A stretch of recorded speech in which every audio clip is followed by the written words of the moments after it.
a lot of patients ask me, should I get my amalgam fillings replaced? And the answer is a definite yes. In fact, fortunately, we have a biological dentist right near our clinic, about 5 minutes away by car. And we have many of our patients go there and get these fillings replaced. And I'd just like to share with you a bit of research here. I've got the observations made by the internationally recognized medical researcher, Dr. Umura. And he said that he found cancer cells have mercury in them. And so it seems that the mercury from the amalgam fillings go right into the cancer cells, and they cause a lot of problems, especially with breast, prostate, and reproductive organs. So we want to really get those out of our body. And you know, it's good to see that many countries, in Europe especially, they're banning amalgam fillings.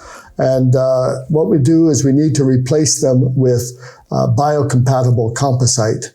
And those amalgam fillings, every time you drink a bit of hot liquids, coffee, tea, and so on, or citrus juices or citrus products, a little bit of that amalgam goes into your body. So please, if all possible, you want to replace these amalgam fillings in your fight against cancer.